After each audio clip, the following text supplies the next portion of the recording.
welcome back to my meejmuse channel, and today I have for you this look. It's Eyebrow makeup and hair tutorial from her album cover You and I. And I thought it was a really cute look that I would love to redo and teach you guys how to do. I hope you guys really enjoy this video. Please stay watching till the end if you'd also like to see my hair tutorial for how to get this hair as well. Let's get started. To start off with a primer, I'm going to be using my Classic Matte Primer by Vanilla Co.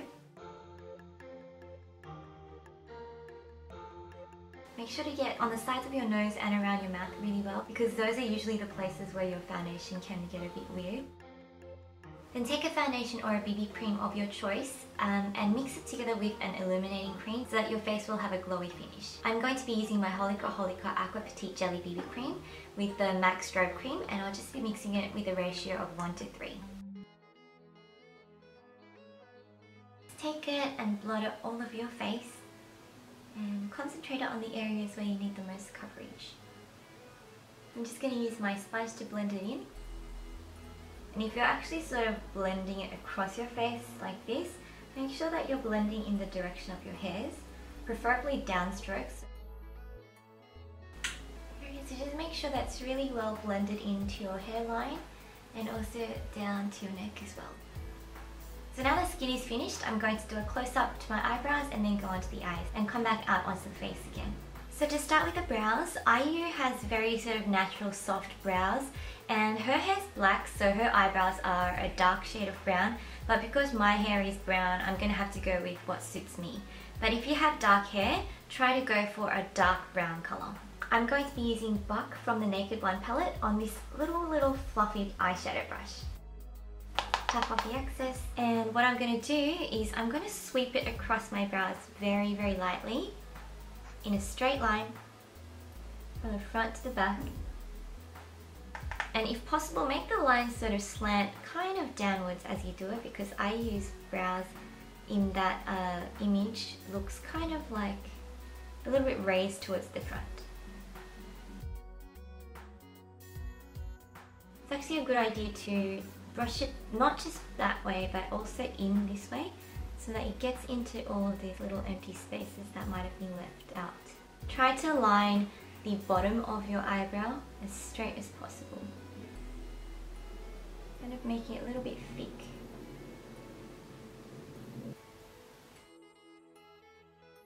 Now let's start with the eye primer or base. I'm going to be using my Sigma base in Persuade. All over the lid, taking it to the inside and the bottom as well. Don't worry if the base doesn't really suit the rest of your face, we're going to go back over it with eyeshadow.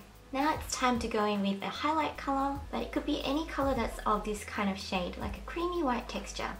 And it doesn't necessarily have to be shimmer or matte either, it doesn't really matter. And take it into the inner corner, sweep it down halfway through the bottom, and bring it up a little bit as well, blending it in.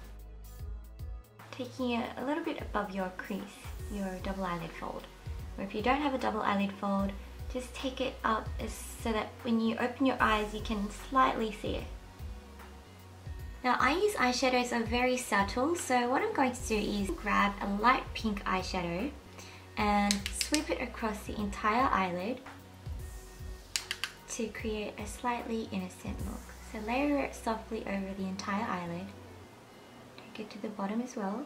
Then you want to grab a warm chocolatey brown colour, tap off the excess, and sweep it from halfway across the lid all the way to the end.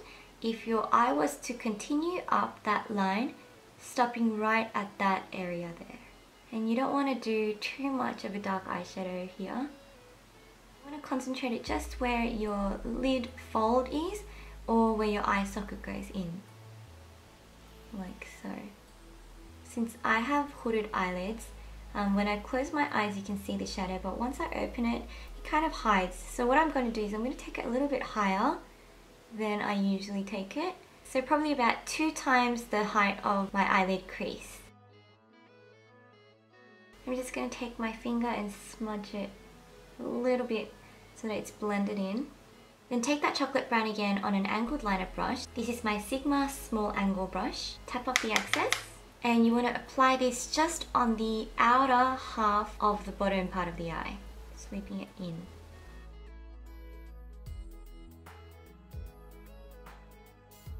Now to enlarge the eyes, I use waterline has been lined with a white pencil, so we're going to go in and rim it with a white pencil as well.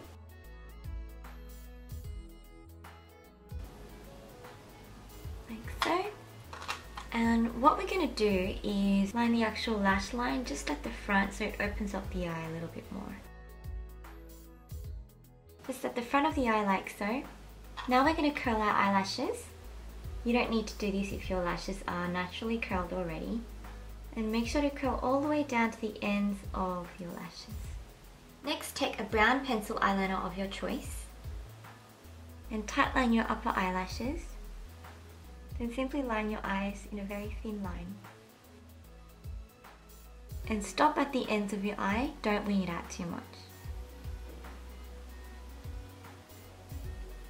Now our eyeshadows are complete, and before we go on to mascara, we're going to clean up the under eye area with some concealer. Now because I have really bad under eye circles, I'm going to have to go in with the corrector first.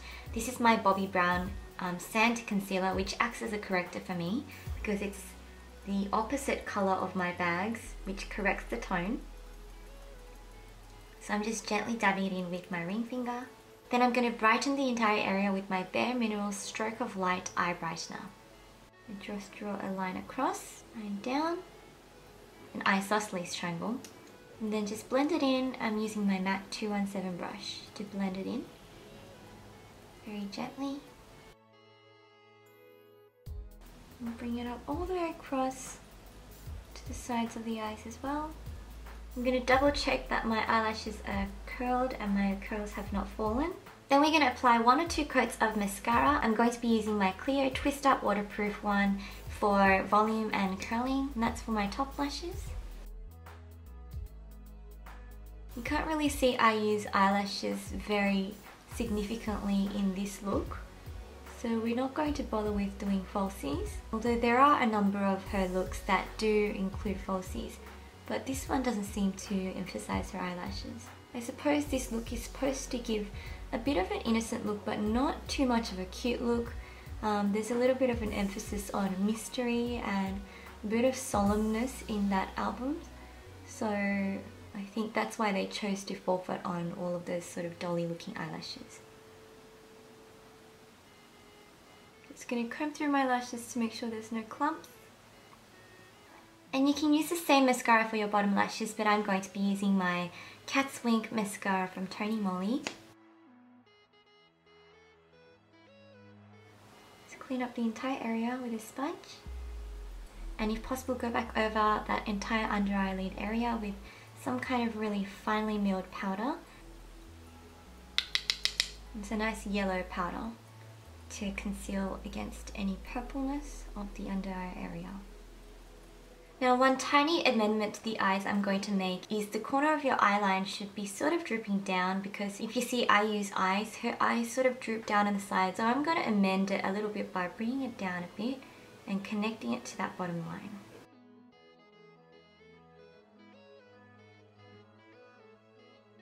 For blush, we're going to go for a pale orangey colour. I'm going to take this light orange shade right there and dust it over, just a little bit over the cheekbones, and go in with an orange coloured lipstick as well. So I'm going to place it on the centre of my cheeks, just there at the front, dab it across the sides a little bit, and I'm going to go in and sort of just blend it across. Just brush over your entire face with a pressed powder.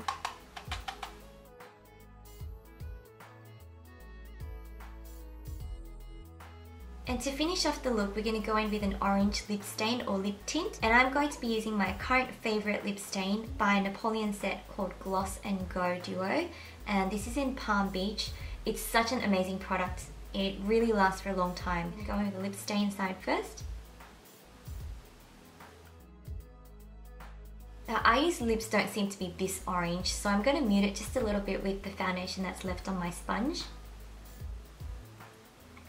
The sponge sort of dissipates the entire lip and mutes it in a really nice pastel-y way, and it takes out all this moisture as well. We're going to finish it off with a little bit of the gloss.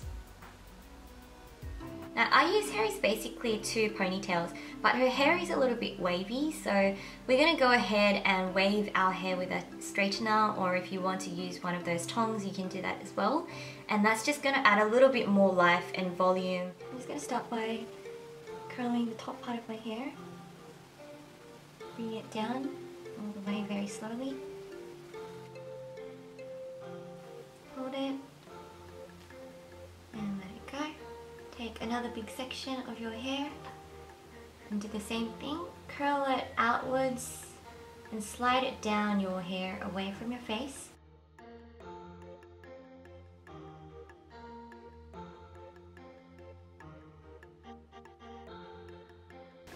And with the front part, you should also be curling it away from the face.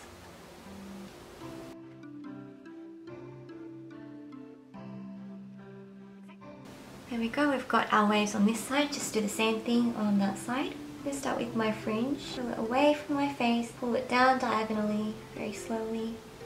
Start from the top, curl it out and away from your face. Slowly pulling it out. Do the same for the rest of the hair.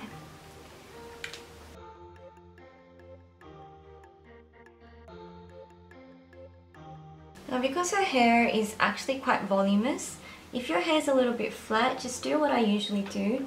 Take the top few layers and curl it out from the very top. Again, and stop halfway because you don't need to do the bottom parts. It's just going to give a little bit more life. Looks a little bit more dramatic than it should be, but once you tie it up, it will look a bit less dramatic. I take 2 hair ties, scrunch it up at the roots a little bit. Let the air flow through. Make sure it's a little bit loose on the sides and tie each side. What I would do is hold the hair tie and just tug on a few pieces here and there so that it kind of adds a little bit more texture, and it actually holds better as well if you do that. Do the same to the other side and very simply just tie it. Make sure that you're tying it so that your hair sits to the front of your body. Okay, as you guys can see, I'm tying it really loosely, just about 3 times. I'm gonna do the same thing, puff it up a bit, pull out a few hairs here and there. Look a bit loose and tousled. Make sure your back is a little bit volumized as well. So this is the complete look for the IU makeup and hair tutorial. I hope you guys enjoyed this video. If you haven't subscribed to me already, please subscribe. The button should be just up there somewhere. It's free, you get 2 videos from me every week, and I'm planning to do some more K-pop inspired makeup tutorials and perhaps IU ones as well, since she has so many different interesting looks. Don't forget to give this video a thumbs up and leave your comments down below, and also head over to my website if you'd like to see more about my blog posts and everyday life. I'll see you guys in my next video. Bye!